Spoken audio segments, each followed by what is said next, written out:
올 게 왔습니다. 자, 에어컨, 전기값 이것 때문에 걱정하는 분들 많았는데 이제 슬슬 요금 고치서 오고 있거든요.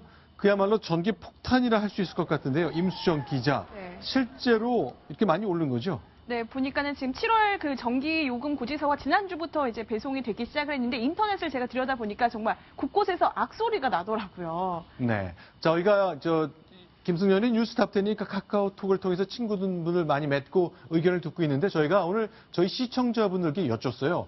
댁에서 온 전기 고지서 있으면 좀 촬영해서 달라 그랬거든요. 몇 분을 저희가 추려서 좀 소개를 드렸으면 좋겠습니다. 한 분은요.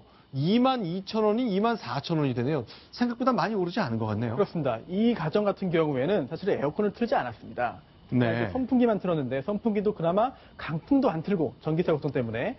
이제 선풍기를 오래 틀기는 긴 시간 틀긴 했지만 강풍도 안 튼 경우, 에어컨도 안 튼 경우에는 이 정도로 전기 요금이 약간 인상된 경우였습니다. 이제 전기 사용량이 많지 않으셨고 에어컨은 난 절대 틀지도 않았고 선풍기를 틀어도 강풍은 안 하고 약풍만 했다고 해서 말씀 주셨던 분이거든요. 자, 24,000원으로 조금 오른 것. 역시 사용량이 적기 때문에 누진세 때문에 크지 않았습니다. 이 경우는 어떤 경우인가요? 네, 이 경우는 그 상당히 그 전기 요금이 이제 그 올라갔는데요. 이제 네. 돌았는데 이분은 전달에 8,700원인데 37,000원이 됐습니다. 총액은 뭐 많다 할 수 없습니다만 그래도 네. 많이 뛰었군요. 네, 무려 이제 4배 정도 이제 그 전기 요금이 늘어났는데요. 하지만 전기 사용량을 보면은 4배가 아닙니다. 네. 전기 사용량을 보면은 이제 1.5배 정도 늘어났는데요. 전달에 네. 비해서 1.5배 더 썼더니 요금이 4배 올랐다. 이제 그 누진제가 얼마나 서민 생활에 영향을 주는지를 볼 수 있는 그런 사례죠.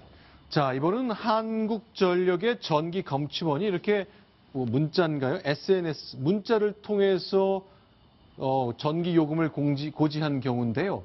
이분은 좀 많이 쓰였습니다. 그렇습니다. 930kW요? 네, 전달에는 이제 그 480kWh니까 절반 정도. 그러니까 그 지난달보다 2배 정도 썼는데요. 요금은 약 3배 이상 증가한 그런 사례입니다. 그러니까 이분은 전달에는 12만 원 쓰셨는데 이번 달에는 48만 원이 나왔으니까 진짜 4배 정도죠. 예. 자, 한 번 더 보겠습니다. 이번에는 4분 사시는 4인 가정이거든요. 저희가 메모를 해봤는데 50대 부부가 계시고 10대 1명, 20대 1명, 자녀 2분이 있는 것 같아요. 근데 그중에 한 분은 몸이 좀 불편하신 것 같네요. 네, 그렇습니다. 그러다 보니까 아무래도 이제 그 너무나 그 집안 내에 그런 온도가 올라가면은 버티기 어려우니까 에어컨을 이제 그 어느 정도 사용할 수밖에 없었던 그런 가정인데요. 3개월치를 보겠습니다. 6월, 7월, 8월인데 빠르게 늘었군요. 그렇습니다. 실제로 아주 많은 수의 가정이 이 정도의 그런 그 전기요금의 그 증가폭을 보일까봐 굉장히 걱정을 하고 있는 것이고요. 네. 에어컨을 사용하지 않았던, 뭐 사용하더라도 아주 조금 사용했을 것으로 보이는 6월 달에만 해도 6만 원, 6만 6천 원입니다. 그런데 7월로 가면은 또 갑자기 3배가 증가하고요. 또 21만 원이고요. 그렇습니다. 네. 8월 요금은 또 무려 46만 원이기 때문에 이 요금, 지금 이 보도 보시는 방송 보시는 분들께서도 걱정하시는 분들 많이 있지 않을까 생각이 됩니다. 실제로 누리꾼들 반응을 저희가 좀 소개해드리는데 여름 휴가 비용을 전기요금으로 다 써버렸다. 이분은 여럿이 사셨거나 좀 집이 크셨던 분인 것 같군요. 자, 사채 이자보다 빨리 드는 것 같은 이런 심리적인 좀 압박이나 그런 부담을 좀 갖게 되는 것 같은데 실제로 저희가 달력을 그려봤습니다. 오렌지색으로 표시한 것 아주 더웠던 날이죠.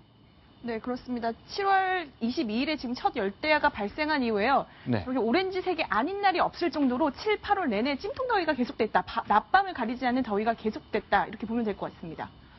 7월 29일, 8월 3일 딱 두 번만 빼놓고는 열대야가 이어졌군요. 네, 그러다 보니까 네. 지금 그 화면에 검침일을 이제 그 내일로 한번 가정을 해봤는데요. 네. 내일이 검침일인 가정들이 굉장히 많이 있습니다. 네. 그러면은 검침일 전부터 이제 한 달 동안의 그런 그 전기 사용량을 계산해서 누진제를 적용하게 되는데요. 네. 그러다 보니까 열대야가 아닌 날이 거의 없습니다. 네. 그렇다면은 밤에도 이제 에어컨을 이제 그 가동하시는 경우가 굉장히 많았을 테고요.